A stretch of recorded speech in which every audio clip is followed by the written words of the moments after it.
Bueno, soy el doctor Crobeto, soy jefe de órbita y neurooftalmología del Hospital Santa Lucía. Le voy a hablar en principio de trauma orbitario, su clínica, diagnóstico y tratamiento. Lo primero que tenemos que recordar, aunque digamos esto ya lo vieron en otras clases, es la anatomía de la órbita. Tengan en cuenta que la órbita tiene cuatro paredes: el piso, el techo, la pared interna y la pared externa. La importancia de estas paredes es que lógicamente se afectan en los traumatismos. El piso de la órbita eh, en- tiene una relación directa con el seno maxilar, el, la pared interna con el seno etmoidal y el techo con el seno frontal. Por supuesto, esto también tiene relación con la fosa cerebral anterior. Y recuerden que en la órbita existen, digamos, dos accidentes anatómicos importantes, que es la hendidura esfenoidal y el agujero óptico. Por la hendidura esfenoidal entra el tercer, el cuarto y el sexto par, y por el agujero óptico entra el nervio óptico. Esto nos va a servir después para saber los síndromes que se asocian con traumatismos. Si vemos una vista, digamos, superior de la órbita, vemos la relación de la pared interna con el seno etmoidal, y esta es la unión fronto-cigomática, y acá tenemos el vértice de la órbita. Esto es el etmoides, esto es parte del maxilar. Fíjese que el piso está formado por el maxilar, el palatino y parte del cigoma. Y acá tenemos el orificio donde pasa el intraorbitario.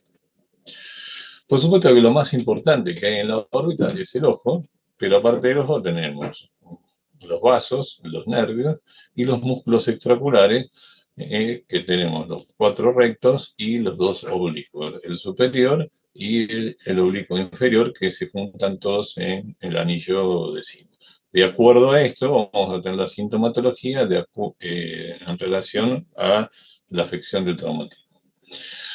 ¿Qué es lo que tenemos que hacer cuando tenemos un paciente traumatizado? Bueno, hacer la clínica y la semiología. En el interrogatorio es importante saber cómo se traumatizó el paciente, con qué se traumatizó, cuál es el tiempo de evolución. No es lo mismo un traumatismo reciente que un traumatismo que lleva años. Y por supuesto hacer el examen oftalmológico completo, que es agudeza visual, fondo de ojo. Y lo que diferencia la parte orbitaria es ver si el ojo está más salido o está más hundido, evaluar la diplopia y, en este caso, en los traumatismos es importante la palpación, y por supuesto si se puede hacer un campo visual o hoy en día una OCT, lo que esté más al alcance de la mano. Entonces, el diagnóstico se basa en la clínica, en las características del traumatismo, y de acuerdo a eso vamos a solicitar el diagnóstico por imágenes, poniendo el diagnóstico presuntivo de lo que necesitamos buscar. Dentro de los estudios por imágenes tenemos de la radiografía simple de cráneo, que en general en la órbita pedimos la frontonasoplaca, la mentonasoplaca y el perfil; la radiografía localizadora de Sweet, que es para cuerpos extraños. La ecografía no tiene mucho, digamos, interés en la órbita, o no tiene mucha validez. Por supuesto, podemos solicitar OCT, angiografía digital, pero el estudio, el gol estándar es la tomografía computada. En los traumatismos complejos es la tridimensional, y para otros traumatismos complejos o afección del nervio óptico vamos a solicitar resonancia magnética o angioresonancia. En caso de compromiso vascular, podemos solicitar la angiotomografía o la angiografía digital por cateterismo. Bueno, acá tienen una frontonasoplaca y una mentonasoplaca. En la frontonasoplaca vemos perfectamente el seno frontal, el seno etmoidal, y vamos a ver bien lo que es la pared interna y el techo de la órbita. Y en la mentonasoplaca vamos a ver la relación del piso con el seno maxilar, podemos ver bien el reborde orbitario superior, pero necesitamos las dos para complementar y tener una idea. Piense que cuando no había tomografía hace muchos años, esto era, digamos, el diagnóstico por imágenes que hacía digamos, la relación con la clínica. La radiografía localizadora de SWIT nos sirve para determinar aproximadamente si, por ejemplo, un cuerpo extraño, en este caso metálico, está, que se ve en la radiografía, está adentro del ojo o adentro de la órbita.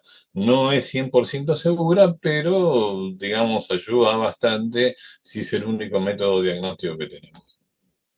Y por supuesto tenemos que saber lo que es la tomografía computada. La tomografía computada, cuando la solicitan, tienen que solicitarla en cortes axiales y coronales, ventana para partes blandas y partes óseas. Por ejemplo, acá lo que vemos es que hay un traumatismo con una fractura en el corte axial de la pared externa, pero si ustedes observan, acá o hay un exoftalmo de este lado o un oftalmo de este. Y esto se debe a que en el corte coronal vemos el piso normal del otro lado y la gran fractura del piso asociada a una fractura de pared externa de la órbita. La ventana ósea nos permite, digamos, ver con mayor nitidez el hueso y menos las partes blandas. O sea, ustedes ven que los músculos se observan menos, pero se ve mucho mejor el hueso. Entonces acá vemos una fractura de piso con compromiso del seno maxilar y una fractura de pared interna con compromiso del seno etmoidal. Si el radiólogo o el técnico que está haciendo la tomografía se toma el trabajo, se pueden hacer cortes parasagitales para seguir, digamos, viendo de costado la órbita y ver la relación que existe con el seno, por ejemplo, frontal, el seno maxilar, y acá vemos que hay una fractura del piso de la órbita. La tomografía computada es, digamos, lo que nos permite ver, digamos, una fractura en casi su totalidad. Entonces, vemos que acá esta fractura en el corte parasagital se ve como una especie de B corta, y lo que tenemos que ver fundamentalmente es si el músculo recto inferior está involucrado o no en la fractura del piso de órbita.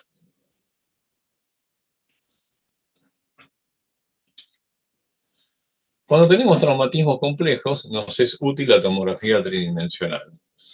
No es para pedirle a todos los pacientes, pero sí en traumatismos complejos, donde están afectadas dos o más paredes de la órbita. Por ejemplo, acá tenemos una fractura de la pared lateral y una fractura del piso de la órbita, pero también de la región malar. Esto nos permite ver el cráneo en todas sus dimensiones y no solo sirve para esto, sino en traumatismos complejos, donde tenemos que realizar una prótesis, se puede fabricar personalizadamente en base a la tomografía tridimensional. Acá tienen una angiotomografía donde ustedes ven la parte vascular, en este caso las carótidas, y la relación con la parte ósea. No es un estudio muy frecuente, pero sepan que, digamos, existe la posibilidad de hacerlo. La resonancia magnética tiene una ventaja que es la definición de lo que es partes blandas, el ojo, el nervio óptico. Ustedes ven que acá tienen el complejo elevador recto superior que se puede diferenciar, y sobre todo, en el caso de que haya un compromiso muscular, saber si esto es porque en este caso, digamos, se realizó una cirugía y digamos, el paciente seguía con síntomas, si es un tema de la cirugía o es un tema muscular. Y por último, de todos los estudios, tenemos la angiografía cerebral digital, ¿no?, por cateterismo, que está indicada en pacientes con esta sintomatología. O sea, en pacientes con un traumatismo, con exoftalmía, con una congestión vascular, congestión en cabeza de medusa, aumento de la vena oftálmica superior, y ustedes ven en la angiografía digital cómo hay una simetría marcada, porque acá hay una fístula carótido cavernosa. Este estudio no solo sirve para hacer el diagnóstico, sino que si uno ya tiene el diagnóstico presuntivo, lo que hace es un tratamiento por cateterismo con embolización. Entonces, de acuerdo a todo lo que hablé anteriormente, tenemos traumatismos simples, que afecta una sola de las paredes orbitarias, complejos, que afecta a dos o más paredes orbitarias, asociados a otras patologías, iatrogénicos y secundarios, y por cuerpos extraños. Hoy vamos a hablar ahora, en este momento, de traumatismos simples. Ustedes fíjense que en la estadística hasta el 2020, eh, lo más frecuente de todo, sobre 2.259 casos quirúrgicos, lo más frecuente son los tumores orbitarios. Pero hay, en este momento debemos estar por 400 y pico de traumatismos orbitarios. Prácticamente la misma relación que hay con la cirugía descompresiva. Hay 4 casos de reconstrucción 3D y 56 casos de cirugías de cuerpos extraños intraorbitarios. Ustedes fíjense que, de acuerdo a la estadística, entre el año 81 y 90 hubo 28 casos y 6 de cuerpos extraños. Esto se duplicó entre el 91 y 2000, en todo sentido, y hizo un pico entre la década entre el 2001 y 2010 con 156 casos, y yo le diría que en el 2001 fue como una especie de anticipo de la crisis que se venía. Luego bajaron un poco. Esto en parte se debe, digamos, a la inseguridad que hay en la calle, pero también a la posibilidad de hacer cosas que antes no podíamos hacer, que son los materiales que se usan para realizar las cirugías y el diagnóstico por imagen. La edad de estos pacientes oscila entre los 3 y los 82 años. Es mucho más frecuente en los hombres, la edad promedio es de 73 años, y hay una leve predominancia del lado izquierdo. Fíjense que entre los 11 y los 40 años se concentra la mayoría de los casos de traumatismos orbitarios. Esta estadística sirve para saber dónde, en qué grupo etario es más frecuente, digamos, estos traumatismos, que por supuesto cuando llegamos a gente mucho mayor, cada vez van disminuyendo proporcionalmente. ¿Qué es lo que usamos como materiales? Al principio lo único que teníamos era silicón y se aplicaron en 44 pacientes. El problema del silicón muchas veces era que se extruía. Biopolímeros usó en 2 pacientes, Subitón, que es como una especie de cemento que uno puede moldear, se utilizó en 2 pacientes. Y sí, lo que se utiliza hoy en día es el polietileno poroso de alta densidad, que es lo que más usamos, y la combinación de esto con el titanio. Bueno, dentro de los traumatismos simples tenemos la fractura de piso, que es la típica fractura de la órbita, es digamos, la que más se consulta, la de la pared interna, la asociación de estas dos, y la del techo y la pared externa. ¿Qué es lo característico de esta fractura? Bueno, fundamentalmente, a ver, puede ser que al principio, si tiene un traumatismo muy reciente, el paciente esté exostálmico, pero si ya pasaron unos días, lo característico es la enostalmia y la diplopía restrictiva. O sea, en general está afectado el recto inferior y el paciente no puede movilizar el ojo hacia arriba, con lo cual, digamos, está en el sentido contrario del músculo afectado, por eso es restrictivo. Muchas veces esta enostalmia se asocia a un hipoglobo, o sea, el posicionamiento inferior del globo ocular, y el enostalmo, la diplopia y el hipoglobo son las causas de diplopia. Puede haber una anestesia o hipoestesia del infraorbitario, siempre se da por un mecanismo de contragolpe asociado a compromiso del reborde orbitario. Y en algunos casos, sobre todo en los traumatismos donde está más comprometida la parte externa del piso de la órbita, se puede asociar con anisocoria. Bueno, es un esquema bastante viejo donde se ve, digamos, cuál es el mecanismo de contragolpe que después va a ir hacia la parte débil del piso de la órbita, y el otro que se produce sobre el reborde orbitario. La conjunción de esas dos cosas va a dar la gravedad del traumatismo a nivel orbitario, sobre todo del piso, de acuerdo a la intensidad del mismo. Entonces, cuando indicamos un tratamiento quirúrgico, a ver, lo que les quiero aclarar es que no toda fractura es quirúrgica. O sea, el hecho de que tenga el paciente una fractura, digamos, para nosotros, los oftalmólogos y los que hacemos órbita, depende de que si el paciente tiene un enoftalmo con hipoglobo y tiene diplopia. Y esto se confirma por tomografía computada. Y en realidad el momento ideal de la cirugía del traumatismo es a los entre 4 y 6 semanas. Lamentablemente, los maxilofaciales tienen otro tipo de criterio, ven una fractura y lo operan. Después el paciente por ahí sigue con diplopia, pero eso es lo que ven. Ahora, cuando uno tiene una fractura con compromiso de la elevación, esto en general se da en niños o adultos jóvenes sin lesión ósea aparente. Se denomina un mecanismo de puerta trampa y este, a diferencia de los anteriores, tiene indicación quirúrgica precoz, sobre todo si se trata de niños o adultos jóvenes. ¿Por qué? Porque hay mayor posibilidad de persistencia de la diplopia en elevación, o sea, la parte restrictiva en el posoperatorio.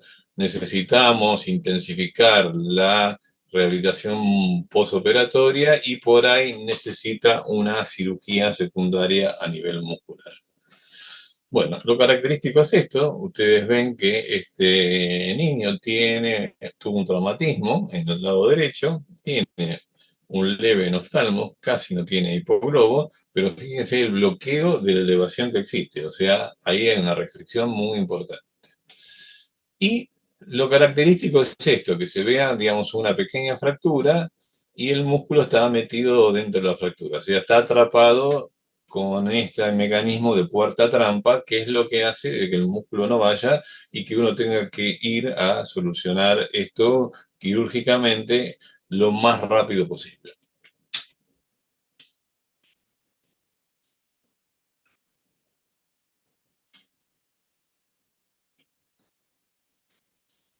Acá tienen otra fractura de piso con bloqueo de elevación. Fíjense que tiene un enoftalmo, tiene un hipoglobo y el ojo izquierdo no va absolutamente nada. Y necesitamos una ventana ósea para ver que la fractura está acá. Fíjense que hay un compromiso de la mucosa del seno, pero digamos la relación entre la fractura y los síntomas son, digamos, bastante importantes. Por eso, digamos, la clínica siempre es soberana. Por supuesto, una vez que uno tiene el paciente en quirófano y dormido en la camilla, lo que uno hace es un test de deducción para ver cuánto es el atrapamiento que tiene y lógicamente, esto es algo que lo hacemos exclusivamente los oftalmólogos, cuando uno libera esto, vuelve a hacer el test de deducción para ver si realmente el músculo se liberó más allá de que lo hayamos visto en la cirugía. Muchas veces los pacientes no tienen tanto enoftalmos, pero sí tienen un hipoglobo.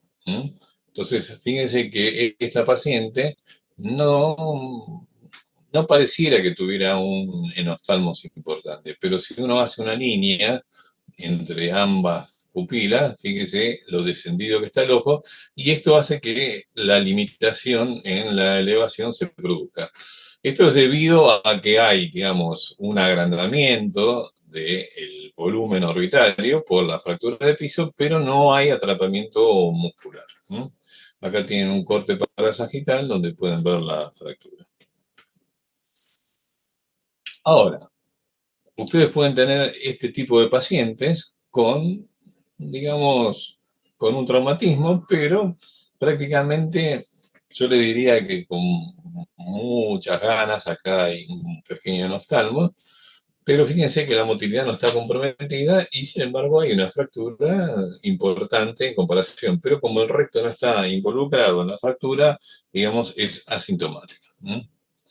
Cuando ustedes tienen una fractura, como en este caso, que compromete, en general las fracturas comprometen la parte interna del piso y a veces la pared interna. Cuando tienen más compromiso de lo que es la pared externa, porque acá ven en el oftalmo y ven que esto llega hasta el tercio posterior, los pacientes pueden tener, digamos, una anisocoria. Por ejemplo, en este caso, no solo ven que tiene el bloqueo de la elevación, sino esto es una prueba, digamos, de pilocarpina. Fíjense que hay una midriasis, hay un enoftalmos, hay un hipoglobo, y esto después de la prueba de pilocarpina y mostrando cuál es el bloqueo de la elevación. Acá tienen otra, esta se ve mejor porque tiene, digamos, iris claros. Entonces, ustedes ven la diferencia del tamaño entre ambas pupilas, más los síntomas de la fractura del piso de órbita. Una cosa que es importante, sobre todo en chicos y adolescentes, es que, y esto hay que investigarlo, que por ahí el paciente no solo tiene el bloqueo de la elevación, sino que tiene una diplopia en la mirada inferior. Esto hay que consignarlo en la historia clínica y en el caso de pacientes menores avisárselo a los padres porque no siempre podemos solucionar esta diplopia en la cirugía. Por ahí solucionamos este bloqueo de elevación, pero el paciente sigue viendo doble en postquirúrgico. Acá tienen otro paciente, fíjense, es como que tiene un bloqueo en la depresión más allá de la limitación en la elevación que tiene. A veces es mayor esto que la limitación en la elevación. Bueno, entonces, ustedes ven que siempre en los cortes axiales vamos a ver el enoftalmos, no vamos a ver la fractura, salvo que sea una fractura de pared interna, y acá en el corte coronal y en la ventana ósea vemos lo característico de una fractura de piso sin compromiso del recto inferior en la fractura, pero el recto inferior puede estar traumatizado y eso es lo que le da la diplopia en posición inferior. Desde el punto de vista tomográfico, los podemos clasificar en grado 1, 2 y 3. El grado 1 serían aquellas fracturas pequeñas, como esta, o como las que vimos, las Raptor. El grado 2 ya, digamos, hay un enoftalmo bastante importante y, digamos, si uno compara el piso de un lado y del otro, hay un compromiso evidente. Y en el grado 3 ya la destrucción del piso es total y llega hasta el vértice orbitario. Aunque, como ven en este caso, los síntomas no son tan importantes. O sea, esta clasificación tomográfica no a veces está correlacionada con los síntomas. Y acá tiene, por ejemplo, una fractura con destrucción total. Esto va a hacer de que uno planee las cirugías con el material aloplástico, digamos, de acuerdo a lo que el paciente tiene. Si uno lo que tiene que hacer es liberar y arreglar nada más que la fractura, digamos, usa, digamos, polietileno poroso. En este caso, yo no tengo dónde usar el polietileno poroso y necesito usar titanio. Bueno, el tratamiento es local, con gotas, sistémico, en general antibióticos y corticoides o AINES, y por supuesto quirúrgico. Local es hielo, AINES, antibióticos. Es importante hacer ejercicios y succiones. En cambio, el tratamiento quirúrgico consiste en reponer volumen, reconstruir la cavidad orbitaria, resolver la diplopia. O sea, la recuperación funcional es el objetivo de la cirugía, que va de la mano de las dos cosas que están marcadas acá. O sea, de reponer el volumen y reconstruir la cavidad orbitaria. Decidir el tiempo quirúrgico ideal. Y lo más importante de todo es evaluar preoperatoriamente a estos pacientes para planear la cirugía y saber qué es lo que vamos a hacer. Entonces, ustedes acá tienen un paciente en el posoperatorio donde hay una fractura de piso y esto es, digamos, el control posoperatorio de la misma. ¿Qué es lo que se hace? Se hace en general una orbitotomía inferior. Si uno va a colocar nada más que esto, que es la plancha de polietileno poroso, puede hacer un abordaje transconjuntival. Si va a colocar una malla de titanio, hay que hacer una orbitotomía inferior. Lógicamente, visualizar la fractura, poner el MEDPOR y, lógicamente, después ver si el paciente, el músculo que estaba atrapado, se ha recuperado en el mismo acto quirúrgico. Acá tienen otra fractura. Acá ven cómo uno puede recortar el MEDPOR o el polietileno poroso, que tiene espesores que van desde 0,40 a 2,5, y uno elige de acuerdo al volumen que tiene que reponer. Mm, Hay muchos que fijan esto con tornillos. Yo no realizo fijación del polietileno poroso porque se adhiere, digamos, en forma natural y nunca he tenido una extrusión del mismo. Ahora, cuando uno tiene una fractura mucho mayor, como por ejemplo acá hay una fractura de reborde y prácticamente una destrucción del piso de la órbita, tiene que, por ejemplo, en este caso, hice una reconstrucción del reborde orbitario con polietileno poroso y sobre eso coloqué una malla, en este caso, dinámica de titanio. Hoy en día existen mallas preformadas que son mucho más fáciles de colocar y que tienen como alas a los costados, entonces es útil para fracturas que son de piso y de la pared interna. Bueno, acá tienen otra malla colocada, que está así, la fijamos con tornillos al rebote orbitario, y este es el posoperatorio. No son fáciles de estas destrucciones orbitarias de solucionar, pero lo importante es la recuperación funcional. A esta malla, si uno ve que el paciente, porque uno deja los dos ojos destapados, uno puede comparar, digamos, en el posoperatorio, en el intraoperatorio, si bien el paciente está acostado, de que los ojos queden nivelados uno con respecto al otro, no solo en cuanto al enoftalmo, sino también al hipoglobo. Bueno, la segunda es la pared interna, que se caracteriza por el enfisema subcutáneo, cuando es reciente. Por supuesto, ahí necesitamos la palpación para comprobar esto, que el enfisema crepita. Una pregunta que es de rigor es si el paciente tuvo epistaxis. Si el paciente tuvo epistaxis y tiene enfisema, ya tiene el diagnóstico de la fractura de la pared interna. A veces tienen oftalmoplegia restrictiva en abducción, pero la mayoría son asintomáticas y no requieren tratamiento quirúrgico. Bueno, esto es lo característico.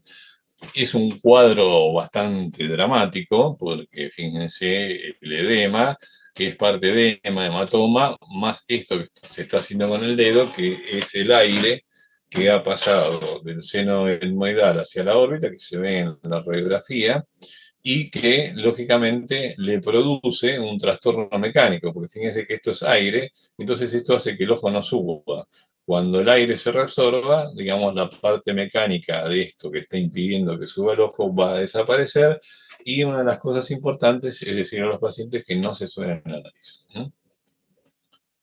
Bueno, acá tienen una fractura de pared interna, que fíjense que a pesar de que el recto interno está como metido dentro de la fractura, puede ser que al paciente le produzca una pequeña limitación en la abducción. Esta es la radiografía donde se ve la presencia de aire, que también se ve en la tomografía, tanto en el corte axial como en el coronal. Este era un paciente, un chico joven, hijo de un médico. Fíjese que tiene, digamos, un pequeño anostalmos y tiene, digamos, una pequeña limitación en la abducción. Si ustedes comparan este ojo va perfecto y esto le estaba produciendo diplopia. Yo le dije al padre que no lo operaría, pero bueno, la familia decidió operarla, tenía una fractura de la pared interna, y se realizó la cirugía y anduvo bien. Después son de los pocos casos que, digamos, como jugaba al rugby, se volvió a fracturar y se fracturó al otro lado. Y hice exactamente lo mismo, lo tuve que operar. Algunas fracturas de la pared interna, digamos, tienen el músculo bien metido y lógicamente pueden traerle, digamos, un trastorno de la motilidad. Bueno, la tercera es la fractura de techo. En general, la fractura de techo tiene una forma de triángulo con la base abajo y suelen ser minutadas. Esto lo podemos ver en la radiografía simple. Acá tiene un paciente con un traumatismo orbitario, tiene un hipoglobo, una limitación en la elevación, lo cual hasta ahora diría que es una fractura del piso de la órbita, pero cuando mira hacia arriba aparece esto acá y lógicamente lo que estaba comprometido es el techo de la órbita, que lo pueden ver en esta tomografía, esta minutación, y en una tomografía 3D. Estos pacientes, en estos casos, si presentan diplopia, son quirúrgicos, la mayoría no. Fíjense, este también tenía una limitación de elevación y la fractura era un poco más importante y estaba engrosado el elevador recto superior. Esto hay que esperar con tratamiento médico a ver si el síntoma funcional tiende a desaparecer. Acá tienen otra fractura, que es como una fractura en B, como las fracturas de piso, pero en el techo de la órbita, y le daba una alteración en la motilidad y un leve enostagmo. Por supuesto, hay fracturas de techo que son importantes, o sea, acá hay una destrucción del techo y un compromiso funcional, como en este caso es una tosis palpebral y probablemente el compromiso del recto superior. Por último, tenemos las fracturas de pared externa, que se caracterizan por la caída del canto externo y uno las puede ver en la radiografía simple. Esto lo vemos mucho menos frecuentemente, en general caen a las guardias y los maxilofaciales tienden a operarlas rápidamente, pero en algunos casos el paciente o no consulta o se deja estar y tienden a consolidarse solos. Acá lo vemos en la tomografía computada y acá en la 3D. Acá tienen otra fractura de pared externa que, digamos, le hicieron una resolución quirúrgica que no fue muy afortunada y encima el implante de titanio eh, se expuso. Como conclusiones, lo más importante es realizar el diagnóstico clínico. De acuerdo al diagnóstico clínico pedimos el estudio por imágenes, realizar el tratamiento médico cuando vemos al paciente, tratamiento quirúrgico precoz en niños y con bloqueo de la elevación, o sea, la fractura de piso interruptor. De acuerdo a lo que vamos a hacer en la cirugía, usamos materiales aloplásticos biocompatibles, que pueden ser el polietileno o el titanio, y nuestro objetivo es resolver la diplopia que presenta el paciente, que es la indicación quirúrgica de esto. Bueno, muchas gracias.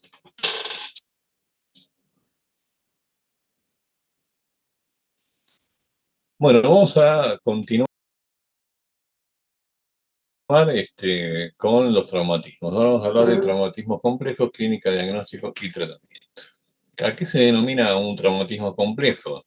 En general, a los que tienen un compromiso sistémico, o sea, un politraumatizado que involucran dos o más paredes de la órbita, tienen un compromiso estético funcional importante y a veces hay compromiso del globo ocular y del nervio óptico, lo cual, digamos, diferencia a los traumatismos que vimos anteriormente porque el paciente puede tener pérdida de visión o ya sea por compromiso del nervio óptico o pérdida del globo ocular. Bueno, hay que hacer el examen oftalmológico completo, los antecedentes, tiempo de evolución, y en este caso no solo pedimos la tomografía computada, sino pedimos una 3D y una resonancia magnética en lo posible. Fíjense, esto bueno, ya se los mostré antes, la cantidad de traumatismos, que los más complejos de todos son aquellos en los cuales hicimos reconstrucción 3D. Entonces, lo más común es la fractura, o sea, dos paredes son la fractura de piso y la pared interna. Eso es lo más común de todo. Acá en el corte axial vemos como el recto interno, si ustedes comparan uno con otro, es como que se ha engrosado, tienen aire acá y tienen el compromiso de la órbita. Esto, lógicamente, pasó, esta foto es posterior a esta tomografía, ya el paciente se desinflamó y ven la limitación de la elevación que hay. Acá tienen un traumatismo un poco más complejo porque no solo tiene la pared interna y el piso, sino también la región malar. Ustedes fíjense que acá hay no solo un enoftalmo marcado, un hipoglobo, una limitación en la elevación, sino que la región malar está hundida.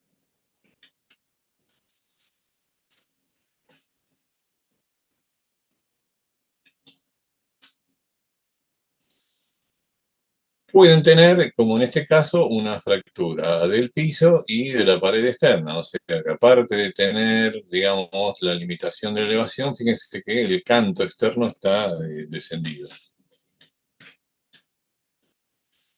Y por supuesto necesitamos realizar una tomografía tridimensional.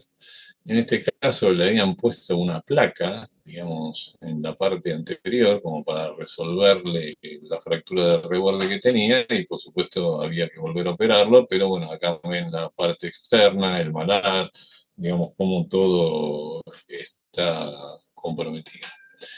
Y acá también tenemos una fractura de pared externa que ya la habían operado, pero que tiene una fractura de piso importante. Esto que ven acá son los tornillitos de una placa que le pusieron o un resto óseo de la misma fractura.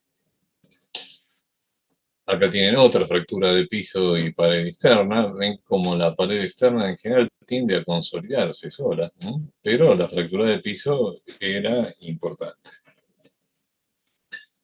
Acá tienen una fractura de piso con compromiso del globo ocular, por lo tanto a este paciente no solo hay que operarle la fractura de piso para darle más volumen a la órbita y colocarle la prótesis correspondiente. Acá tienen un paciente con una fractura de piso, techo y pared externa. Si bien el movimiento ocular está bastante bien, ustedes fíjense que tiene una pared de piso, una fractura de piso, una fractura de la parte de techo y una fractura de la pared interna, pero salvo por ahí lo de la fractura de la pared del piso de la órbita y el engrosamiento muscular, no hay, digamos, mucho, digamos, para ver. Esto es lo característico, ven la fractura en forma de B-corta que se observa. Y en general lo que hacemos ante estos traumatismos que son complejos es pedir una tomografía 3D donde vemos el compromiso del reborde, el compromiso del malar, la fractura a veces de la pared externa y vemos la fractura de piso. Esto nos sirve para, digamos, tener un concepto, digamos, tridimensional de lo que vamos a resolver, que a veces no es fácil. Entonces, y acá tenemos una fractura de piso, de techo y pared externa. Este era un menonita que le explotó un compresor y en ese momento se operó. Y ustedes fíjense que esto era el preoperatorio y esto es el posoperatorio. Quedó con una retracción del párpado inferior, quedó con un agoftalmo. Y en ese momento no tenía, no tenía prótesis 3D, si no lo hubiera hecho. Esto es lo que se llama la fractura en trípode, o sea, que se rompe arriba, se rompe abajo y se va al costado, o sea, se desplaza todo. Con lo cual, para poder resolver esto, que se ve perfecto, no tanto en la tomografía computada, sino en la 3D, hay que, digamos, desplazar todo ese hueso y volver a hacer una osteosíntesis. Bueno, este es el menonita que le dije, como quedó bastante bien, pero podría haber quedado un poquito mejor porque el malar, digamos, sigue hundido, pero bueno, está bastante conforme. Hay directamente hay fracturas totales, o sea, que involucran la pared externa, el techo, el piso y la pared interna. Por supuesto, esto hay que resolverlo de acuerdo al síntoma que tenga el paciente. Y en este caso se indica una tomografía 3D. Y cuando ustedes tienen una fractura en el vértice orbitario, lógicamente van a tener un síndrome del vértice orbitario. O sea, van a tener una osteoplejía total. Fíjense que tiene una ptosis, tiene el ojo con un XT, porque por ahí lo único que le quedó es el sexto par, y van a tener una maurosis. Hay traumatismos que son bastante complejos y que son frecuentes en los intentos de suicidio, que en vez de colocarse el arma a nivel de la sien, se la colocan más abajo y no solo no logran su objetivo, sino que el proyectil pasa por las dos órbitas y el paciente no solo tiene una fractura, sino que, digamos, acá perdió el globo ocular y de este ojo está ciego. O sea, quedan vivos, pero con amadurosis bilateral. Existen, por ejemplo, como en este caso, lo que se llama como una especie de avulsión del nervio óptico. O sea, el nervio óptico normal, lo vamos a ver en la tomografía, con una forma sinuosa. Cuando se produce esta atracción, como vemos acá en la tomografía computada, esto se alarga y produce, digamos, una alteración funcional del nervio que en general es irreversible. Cuando uno tiene un traumatismo con hematoma, lo que tiene que tratar de hacer es hacer una cantotomía externa para descomprimir esa órbita y evitar la amaurosis, sobre todo en aquellos pacientes o que han tenido un traumatismo o en los posoperatorios de las cirugías cosméticas de las blefaroplastías. Esto es lo mismo que le mostraba antes, cómo, digamos, el nervio óptico puede estar traumatizado. Lógicamente lo vamos a ver mucho mejor en una resonancia magnética, pero bueno, lo característico de este fue un traumatismo importante bilateral y el paciente, aparte de tener una oftalmoplegia, tiene una pérdida de visión. Esta era una fractura de piso que aparte tenía compromiso del nervio óptico y del quiasma. Fíjense que fue un traumatismo importante. Eh, Esta es una OCT, una capa de fibras, donde muestra que del lado derecho, digamos, no es que esto esté normal, esto está por encima de lo normal, quiere decir que hay un edema del nervio óptico y como este edema se transforma en una atrofia. Y lo que se vio es esto, que había edema en el nervio óptico y también había un compromiso a nivel del quiasma, por lo que, digamos, su campo visual mostraba no solo, digamos, la pérdida visual del lado derecho, sino un compromiso óptico del lado izquierdo. Fíjese que el techo también está comprometido, como se ve esto en la tomografía 3D. Estos son traumatismos complejos, no son habituales que nosotros los veamos, porque en general estos pacientes están internados y vienen después de la internación por el politraumatismo. Esto es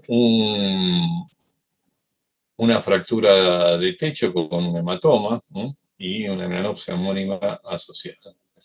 Y después lo que tienen que tener en cuenta son las fracturas de tipo Lefort. Lefort era un anatomista que se le ocurrió en el siglo XIX agarrar cráneos y traumatizarlos con un objeto contundente y describió tres tipos de fractura, la 1, la 2 y la 3. La que no se comprende a los otros es la 2 y la 3. Es una disyunción cráneo-facial, o sea, teóricamente ustedes pueden agarrar la parte del cráneo y la parte facial y eso se moviliza.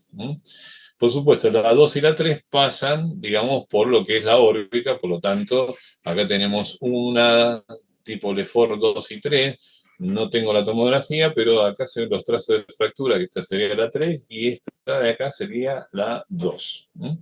Son traumatismos graves. Fíjense la destrucción que hay de todo lo que es la parte central. Y esta es la relación con la tomografía computada en cuanto al coronal y galaxia, el compromiso de los senos maxilares. Es decir, son casos muy complejos. Y, digamos, otra cosa que ya les mostré al principio, en el caso de la geografía digital, pero que uno lo puede hacer en forma indirecta cuando ve, digamos, que tiene el paciente con exoftalmía, congestión vascular, en cabeza de medusa, y este aumento de la vena oftálmica superior es la fístula carótido cavernosa, que su resolución es por vía endovascular hoy en día. Acá tienen una fístula traumática y asociada a una fractura de piso y del techo de la órbita. No es algo muy frecuente, pero, digamos, ven el compromiso orbitario acá. Y esto es la vena, como la dilatación vascular que tiene por la fístula.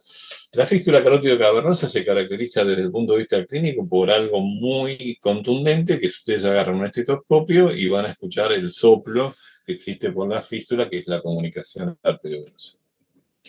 El tratamiento es médico, local con antibióticos locales y sistémicos, corticoides locales y sistémicos, y el tratamiento quirúrgico es el uso de la combinación de mallas de titanio dinámicas o preformadas, por supuesto que se fijan con tornillos, las placas de titanio, a veces hay que movilizarlos y a todo esto se le puede agregar el polietileno poroso. Entonces, ustedes ven que estos traumatismos que se usaron, titanio, en general son complejos. Acá tenemos un periodo operatorio, fíjense en el oftalmos marcado que tenía y la limitación en la elevación. Y, digamos, este es el resultado, que no es el ideal, pero es bastante bueno del postoperatorio. Acá tienen el pre y el post. Fíjense que con el titanio se ha podido resolver, digamos, la fractura del piso de la órbita y de la pared interna. Acá también tienen un pre y un post en un traumatismo complejo. Digamos, uno no, lógicamente después tiene una alteración de la motricidad, pero desde el punto de vista, digamos, órbito-facial, quedó bastante bien. Fíjense que, digamos, este era para hacer, digamos, una reconstrucción 3D, ¿no? Porque no había dónde ponerle las cosas. Acá ven, ya se lo mostré antes, cómo es el tratamiento quirúrgico con las mallas de titanio. Y la fijación que se hace, y después sobre esto, para darle más volumen a la órbita, se coloca el polietileno poroso. Bueno, como conclusión, el diagnóstico clínico por insistir, de acuerdo al diagnóstico por imagen, es la indicación quirúrgica y fundamentalmente elegir la técnica y los materiales para la recuperación funcional. Bueno, muchas gracias.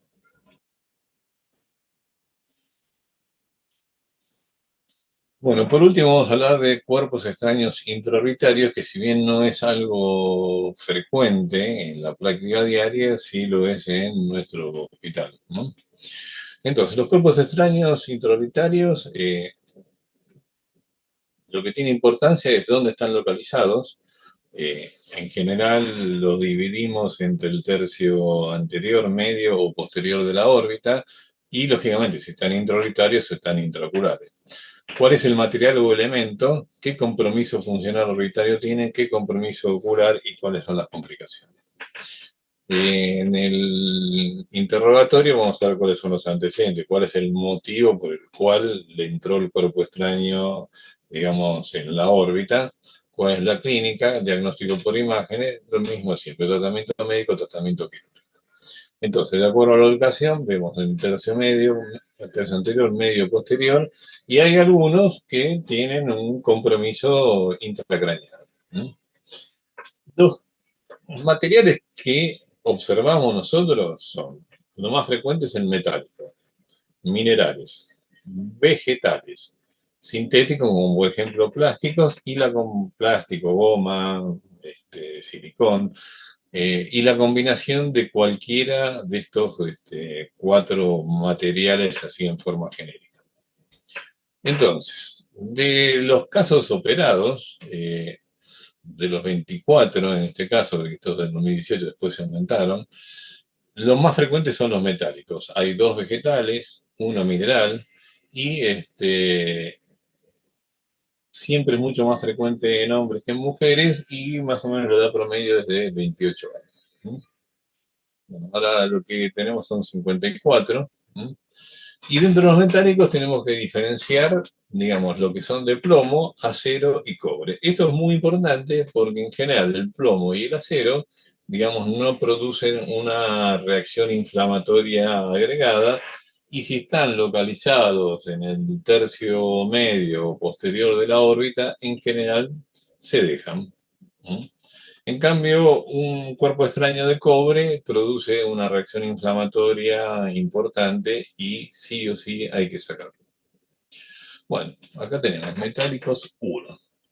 Acá tenemos un paciente que, fíjense que tiene, digamos, un perdigón, como estaba en la parte anterior, esto se saca, no fue, digamos, un perdigón con una intensidad importante, porque fíjense que prácticamente no se deformó.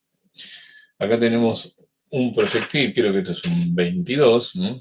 Que se palpaba ahí. Esto es lo que se ve en la radiografía de perfil y esto en la radiografía de frente. Es mucho más real lo que se ve en una radiografía que en una tomografía computada. En la tomografía computada, después van a ver, produce un artificio que lo agranda y produce, digamos, imágenes que, digamos, deforman el cuerpo extraño y uno no sabe, digamos, realmente qué es lo que está pasando. Por eso la placa suele ser más verosímil que una tomografía computada, más allá de que pedirlo. Este es otro, fíjense el traumatismo que tiene. Esto fue un proyectil que ingresó por la órbita y salió por la oreja. Esto es lo que le decía, fíjense que esto es un proyectil que está deformado, eh, pero si ustedes lo ven en la tomografía computada, sobre todo en una ventana de partes blandas, fíjense el artefacto que produce y lo difícil que es observarlo, mientras que en una radiografía se ve mucho, mucho mejor. Bueno, este fue un perdigonazo, ¿no? Ustedes fíjense que todo esto que ven acá negro son pequeños pedazos de metal que se ven dispersos no solo por todo lo que es la parte anterior de la órbita, por suerte no le entró nada dentro de la órbita, sino que están todos ahí cerquita del globo ocular, ¿eh? Pero fue algo llamativo. Fíjense la radiografía como se ve, hay algunos pedacitos, digamos, más intensos.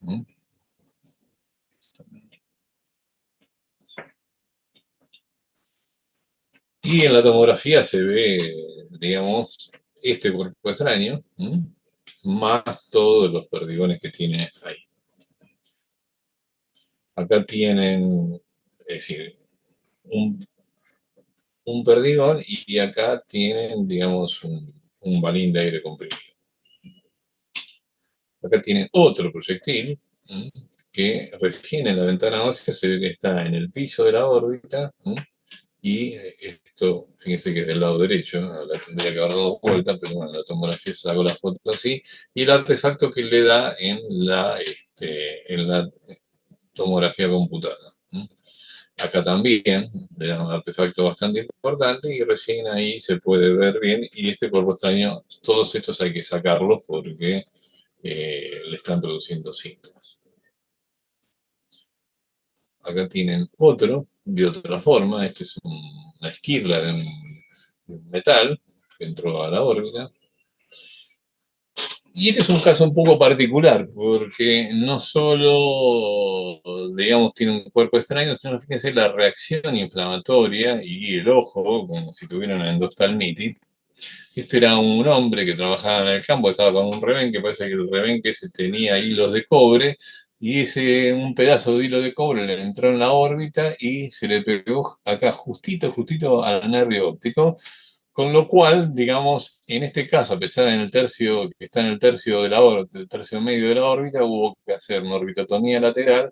Acá se ve mucho más grande de lo que es, pero ahora van a ver, fíjense, digamos, el tamaño real que se ve en la radiografía y, digamos, costó sacarlo, pero bueno, lo pude sacar y corresponde a lo que se ve en la radiografía. Por eso le digo que la radiografía es más fidedigna para saber qué es lo que tienen que buscar a la hora de una cirugía.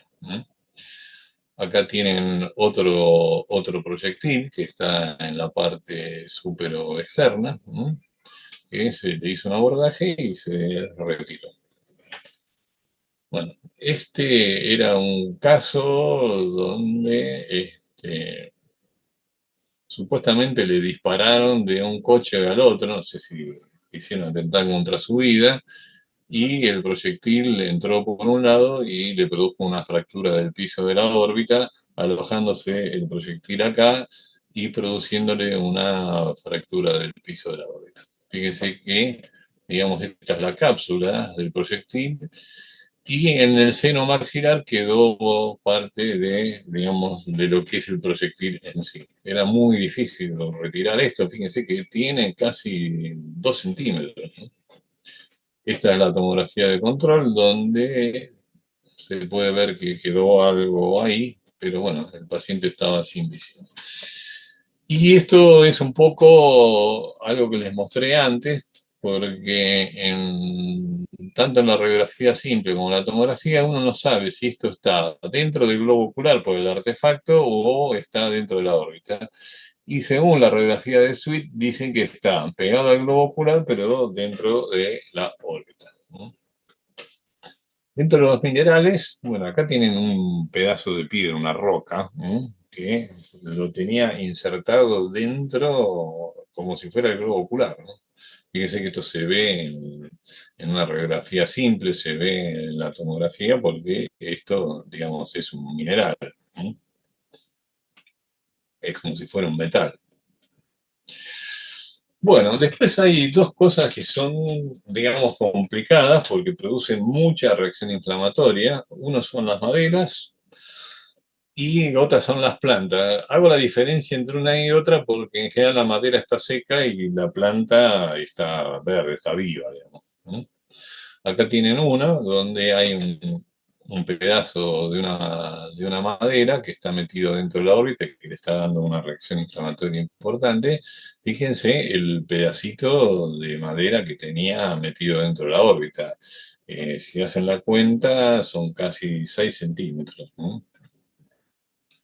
Acá tenemos otra, ¿no? Que fíjense que se ve en la tomografía computada, y cómo hay una zona del recto interno y una zona de mayor densidad, ¿no?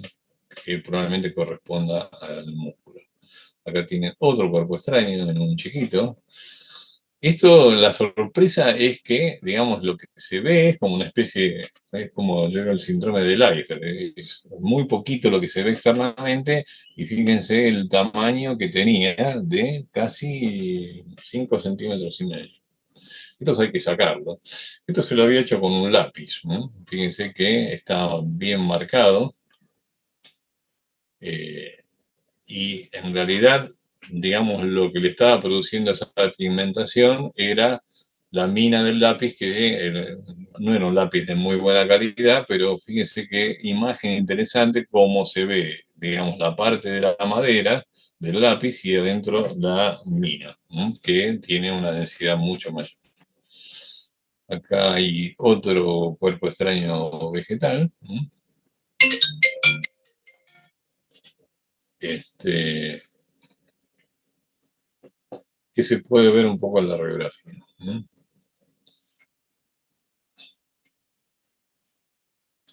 Bueno, acá hay otro pedazo de madera, ¿no? Que como son hipodensos no se logra ver, pero que, fíjense el tamaño, era una madera, que un pedazo de madera que estaba pintado, y el tamaño que tienen son realmente, digamos, sorprendentes, ¿no? Ahí tienen, se fue sacando restos de madera y fíjense que ninguna baja de 6 centímetros, estos eran 9 centímetros que tenían metido entre el ojo y la órbita. Este es el posoperatorio, ¿m? Que quedó bastante bien, está con un poco de hematoma. Bueno, este era un paciente con otra madera, ¿m? Que estaba con una reacción inflamatoria de esta órbita. Fíjense que tiene un trastorno en la motilidad, la pupila está comprometida, ¿m? Y lo que se ve es una imagen hipodensa, ¿m? Y acá se ve bien cómo hay aire dentro de la madera y eso es lo que se ve en la órbita. Se hace un abordaje y se encuentra este trozo de madera bueno, y prácticamente tenía el tamaño de una hoja de bisturí 15. Acá hay otra madera más, este, en esta órbita que está en la parte externa. Más o menos se dan cuenta que las imágenes van produciendo como una especie de artefacto y una zona hipodensa. Y también tenía una extensión importante. Y por último vamos a hablar de los vidrios, los plásticos, la goma y el aceite de silicona. Bueno, este es un paciente politraumatizado que se tragó el parabrisas y miren la cantidad de vidrios y por supuesto la lesión que tenía. En realidad los cuerpos extraños eran lo menos importante porque era un traumatismo muy, muy complejo. Acá hay otro paciente con vidrios. Ahí se le saca. Lo que les quiero mostrar en esta de acá, que los vidrios de los parabrisas se observan porque tienen plomo en su interior, cosa que no pasa con el vidrio común. Entonces, cuando ustedes tienen un paciente traumatizado en un automóvil, es muy probable que en la radiografía vean esto, ¿no? Bueno, esto es algo que tienen que saber desde el punto de vista médico legal. Esto, creo que había habido un recital de los redonditos de Ricota, había querido entrar y la policía de la provincia le tiró una perdigonada con balas de goma. Entonces, fíjense que en realidad las balas de goma no eran tales de goma, en realidad tienen un núcleo metálico, que acá tiene uno dentro del ojo, y esto está recubierto por goma. Esto hace de que atenúe, digamos, el impacto, sobre todo si se hace a una distancia prudencial. Cuando es así tan cercano, produce daño como si fuera cualquier tipo de proyectil. Acá logramos sacar una que se ve que esto es goma, pero que está, digamos, tiene un núcleo metálico, ¿no? Acá hay otro, exactamente lo mismo. Fíjense que, digamos, para que se pueda ver en una tomografía es porque tiene algo de metal, ¿no? Él es un paciente que se traumatizó el lado izquierdo con un plástico. Que es el pedazo de plástico que tenía metido dentro de la órbita. Este es otro que no solo tuvo, digamos, el cuerpo extraño, sino que hizo una fractura del piso. Acá ustedes ven, digamos, el pedazo de plástico que tiene metido y que entra al reborde inferior. Y esto es lo que tenía dentro de la órbita, que era un pedazo de plástico, fue un accidente de auto y esto coincide con el pedazo que cuando se traumatizó se golpeó y coincide con esto que le falta al vehículo. Este es el postoperatorio, que salvo un poco de retracción del palpo inferior, anduvo muy bien. Otra cosa que podemos ver, que digamos, es raro que pase, pero puede pasar, y el aceite de silicona se usa en la cirugía de retina, es esto, una reacción inflamatoria, porque la silicona pasó desde el ojo hacia la órbita. Ustedes ven que se ve que hay acá, se ve que hay acá, ahí, y le produjo una reacción inflamatoria. Como conclusiones, más del 80% de los cuerpos extraños, porque son de plomo, o de acero inoxidable, o algún metal que no produzca reacción inflamatoria, y están localizados en el tercio medio posterior de la órbita, no son quirúrgicos. Tenemos diversos materiales y la indicación quirúrgica es de acuerdo a la localización y el tipo de material. El diagnóstico por imágenes nos ayuda mucho a encontrar estos cuerpos extraños o a tener una idea aproximada de su ubicación y extensión. Y lo que sí tienen que tener en cuenta de que una vez que ustedes sacan el cuerpo extraño, digamos, lo tienen que guardar como una prueba médico-legal. Bueno, muchas gracias por todo.